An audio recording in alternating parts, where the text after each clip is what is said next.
ஒவ்வொரு வருடமும் நமக்கு அமுத விருது படைக்கும் செந்தில் அண்ணா அவர்களுக்கு குருஜி மாலை அணிவித்து சிறப்பு செய்கிறார்.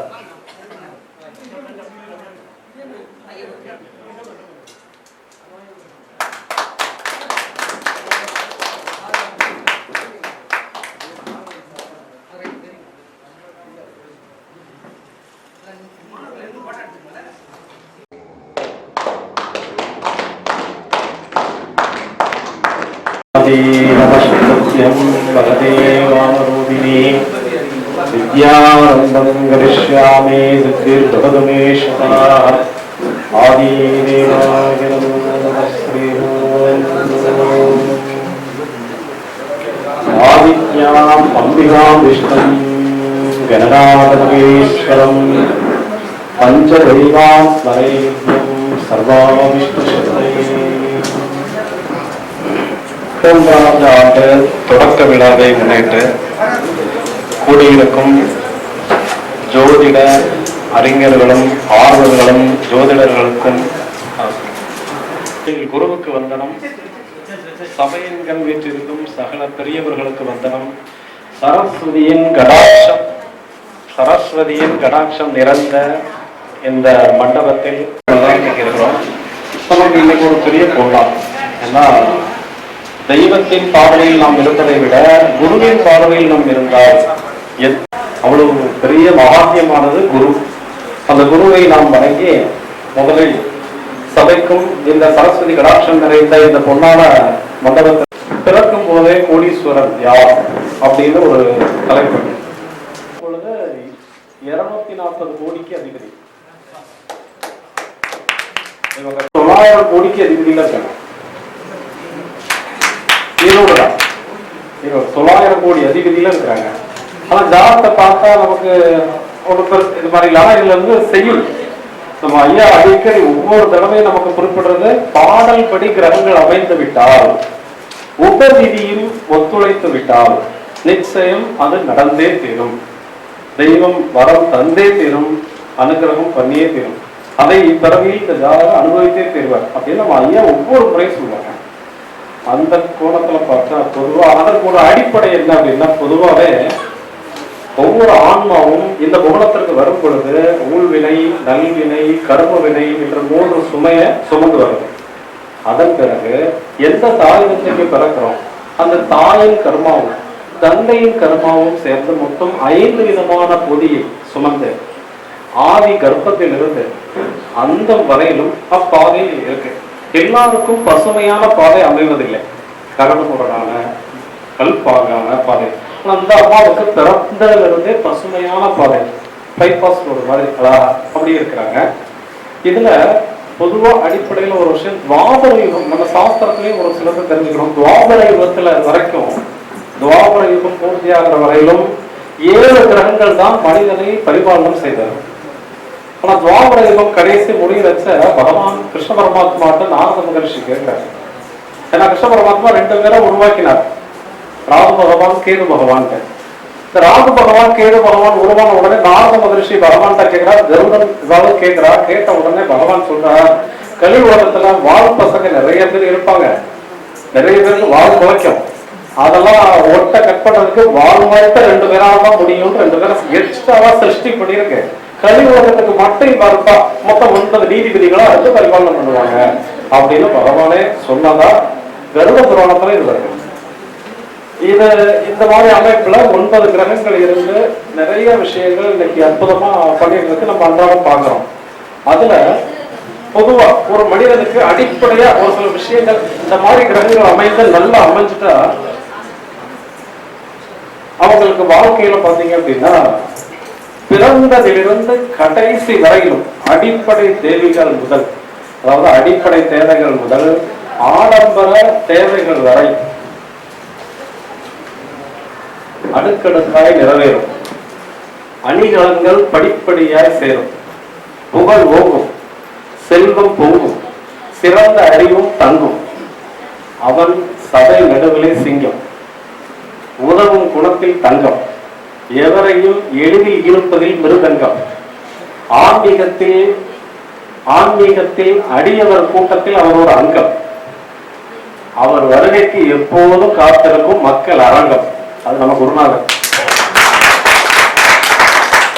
ஆனா அந்த மாதிரி அந்த ஒரு பொக்கிஷமான கிரகங்கள் அமைந்து அப்போ முற்பரவி புண்ணியம் அவ்வளவு இருக்கு. இப்ப எதற்கு நம்ம சாஸ்திரத்துல குருவை போற்றி வணங்குங்க, குருவை போற்றி வணங்குங்க ஏன் இதை சொல்றாங்க அப்படின்னா, நம்ம நேரடியா தெய்வத்திட்ட போய் வரம் வாங்குறத விட ஏற்கனவே வரம் வாங்கி சேர்த்து சேர்த்து சேர்த்து சேர்த்து வச்சிருக்கிற குரு முன்னாடி இருந்தா எளிமையா கிடைச்சோம். அதனாலதான் குருவை நம்ம ஆகமங்களும் சாஸ்திரங்களும் இதிகாசங்களும் ஏன் நம்ம மதம் போற்றி வணங்குது. அப்படிப்பட்ட உன்னதமான குரு நமக்கு கிடைக்கணும்னா அதுக்கும் பிராப்தம் இருக்கணும். இன்னைக்கு ஏகமா இந்த தமிழகத்துல எத்தனையோ கோடி ஜனங்கள் இருக்கு, எத்தனையோ பேர் அறிவியல் சிறந்தவர்கள் இருக்கிறாங்க இல்லைங்களா? ஆனா இந்த சபைக்கு வர முடியலையே. இந்த சபை ஏதோ குறிப்பிட்ட மாதிரி தானே இருக்கு. அப்ப கடல்ல எவ்வளவு முத்து இருந்தாலும் ஏதாவது ஒரு முத்துலதான் சிப்பில தான் முத்து இருக்கும் இல்லையா? பொதுவாக சொல்ல அந்த மாதிரி நமக்கு ஒரு பெரிய பொக்கிஷமா நமக்கு பகவான் சுப்பிரமணிய சுவாமி அற்புதமான குருவை தந்திருக்கிறார். அவரின் வழிகாட்டுதலின்படி இந்த ஜாதகம் வந்தது. இந்த ஜாதகம் வந்து 2 நாள் கழிச்சு ஐயா போன் பண்ணி ஹரிஸ் நீங்க பேசணும் அப்படின்னு சொன்னாங்க. ஓகே அப்படின்னு சொல்லிட்டு அந்த 2வது நாள் உடனே இந்த ஜாதகம் வந்தது. வந்த உடனே இதை எடுத்து வச்சிருக்கோம்.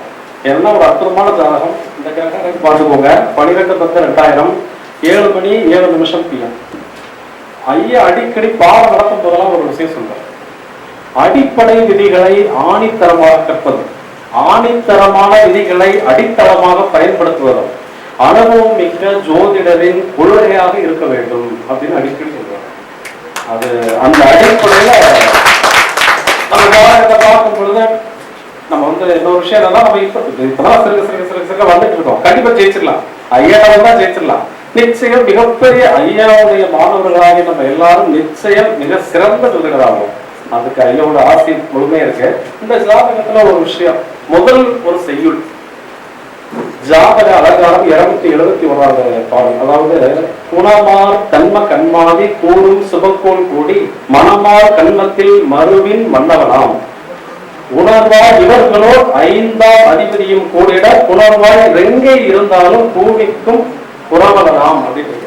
அதாவது இதற்கு என்ன அர்த்தம் அப்படின்னா, 9 கூடி பலம் பெற்று அவர்களோடு 5ஆம் அதிபதி கூடினால் மன்னவன் போல் வாழ்வார் அப்படின்ட்டு. இந்த ஜாதகத்துல அதே மாதிரி 9 கூடி தனஸ்தானத்துல இருந்து அவங்களுக்கு வீடு கொடுத்தவங்க ஆட்சி பெற்றிருக்காங்க. அவங்களுக்கு பாத்தீங்கன்னா 5ஆம் அதிபதியான சூரிய பகவானா பாக்கியாதிபதி பார்த்தார். இது ஒரு காலம். அடுத்து நமக்கு புலிப்பாணி சித்திரவர்கள் 157வது செய்யுள்ள ஒரு செயல்.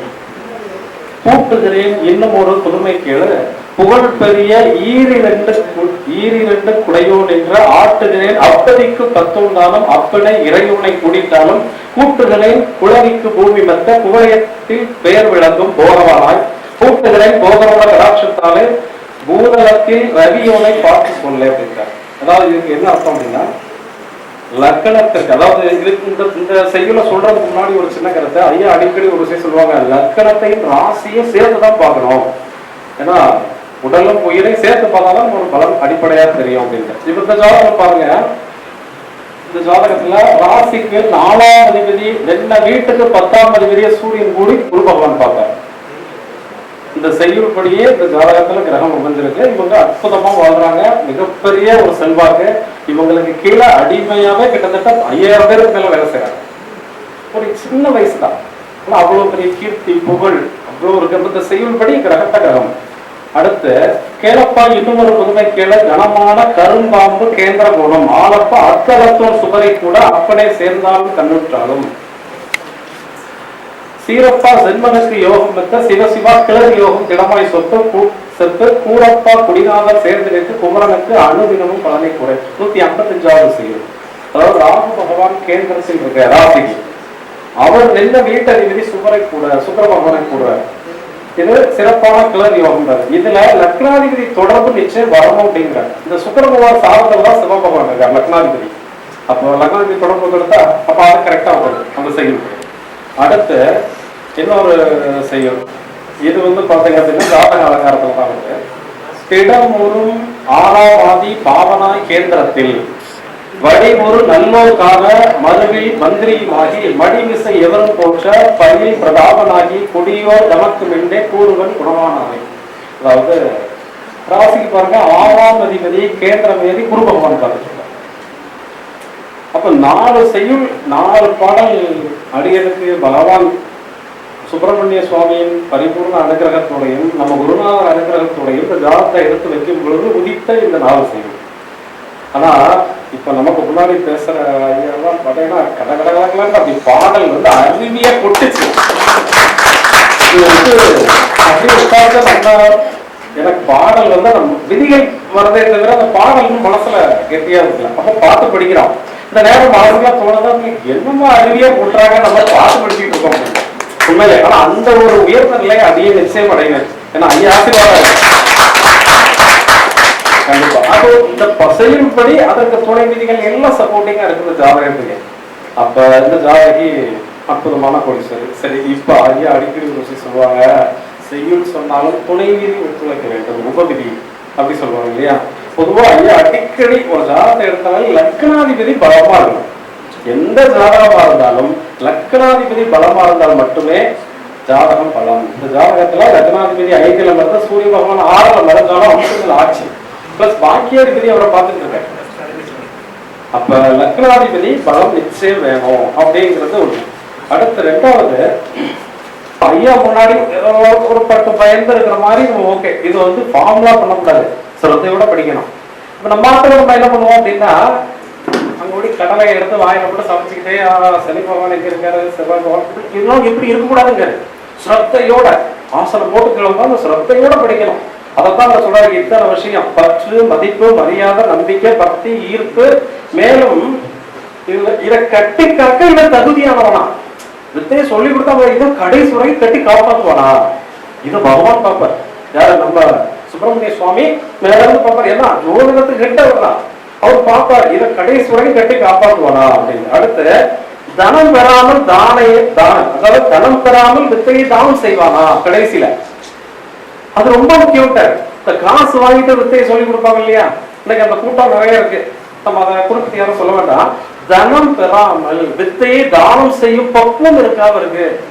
இது எல்லாம் இதை விட அதிகமா நம்ம பொருளாதாரம் எல்லாம் நமக்கு சாப்பாடு போட்டு ஒரு குரு உலகமா இன்னைக்கு இவ்வளவு பெரிய ஒரு ஞானம் இதெல்லாம் வந்து இது வார்த்தையே இல்லை, எனக்கெல்லாம் சொல்றதுக்கு வார்த்தையே இல்லை. அந்த இருந்தாலும் அந்த சாஸ்திரத்துல ஒரு சில வார்த்தைகளை எடுத்து வச்சு கொண்டு வந்திருக்காங்க.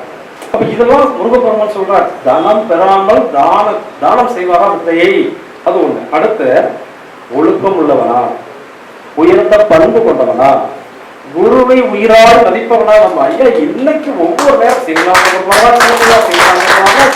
ஒவ்வொரு வார்த்தைகள் அப்போ வியாச மகரிஷி சொல்ற மாதிரியே நமக்கு எவ்வளவு பெரிய குருநாதரா நமக்கு பகவான் கொடுத்திருக்காரு. இதுக்கு ஒரு மிகப்பெரிய ஒரு கிளாப் சொல்லலாம். அப்ப தனக்கென்று வட்டமிட்டு வாழ்பவரான்ட்டு இன்னைக்கு நம்ம குருநாதர் லௌகீகமா இல்ல, ஒரு எளிமையா, ஒரு கெத்தோ கம்பீரம், அதெல்லாம் எளிமையா நமக்கு தான் எல்லாம் தெரியும். ஐயா வாக்குல இருந்து ஒரு நாள் வந்ததே கிடையாது. எவ்வளவு அவ்வளவு எளிமையாதான் நாளைக்கு நம்மளாம் இருப்போமாங்கிறதெல்லாம் ஐயாட்ட வந்து ஒரு பாடம் போட்டு நம்ம கத்துக்கணும். ஐயாட்ட வித்தையை கத்துக்கிறது ஒரு பக்கம் இருக்கட்டும், அவங்க கிட்ட இருந்து இருக்க அந்த நல்ல பண்புகள் இருக்கு இல்லையா, அதெல்லாம் அது வித்தையோட சேர்ந்து எப்படி இந்த அன்ன பட்சி பாலை உறிஞ்சுமோ அந்த மாதிரி சேர்த்து உறிஞ்சுக்கணும் ஐயாட்ட இருந்து ஒண்ணு. அடுத்து என்ன சொல்றாரு, எந்த நிலையிலும் தன்னிலை இழக்காமல் இருப்பவனான்ட்ட. எந்த நிலையிலும் கஷ்ட காலத்திலும் சரி, மகிழ்ச்சியான காலத்திலும் சரி, எந்த காலத்திலும் தன்னிலை இழக்காம ஒரே மாதிரி இருக்கணும், தண்டவாளம் மாதிரி எந்த இடத்துலையும் மாறப்படாது அப்படி சொல்றாங்க. இதெல்லாம் பகவான். அடுத்து கண்ணியம் கொண்டவரா, அது வேணும் அப்படிங்கிற. அடுத்து என்ன சொல்றாரு, கடமையை உயிராய் மதிப்பவரா. காலையில எதிர்த்து இத்தனை மணிக்கா பூஜை பண்ணுவேன், இத்தனை மணிக்கு ஆபீஸ் திறக்கணும், இந்த கடமை இருக்கு இல்லையா. நம்ம ஐயா சாப்பிடாதா சாப்பிடலையா கூட தெரியல, வித்தை தான் உங்களுக்கு சாப்பாடு, ஞானம், உயிர், நாடி, நரம்பு, ரத்தம், சத்தம் எல்லாமே. அப்படிப்பட்ட குருநாதரம் நம்ம அடைஞ்சிருக்கோம்னா நம்ம பெரும் பாக்கியசாலி. அதுக்கு பகவானுக்கு தெரிய நன்றி சொல்லணும். அடுத்து கொடுக்கும் பொக்கிஷத்தை கடைசி வரைக்கும் பாதுகாப்பாரா இருக்கு, அது அதையும் சொல்றார். ஏன்னா இத்தனை விஷயத்தையும் நன்றாக அறிந்துதான் பகவான் கடைசி காலக்கிரமத்துல கொடுப்பாரு. இன்னைக்கு நம்ம ஐயா வந்து 35 வருஷத்துக்கு மேல இருக்கிறாங்க.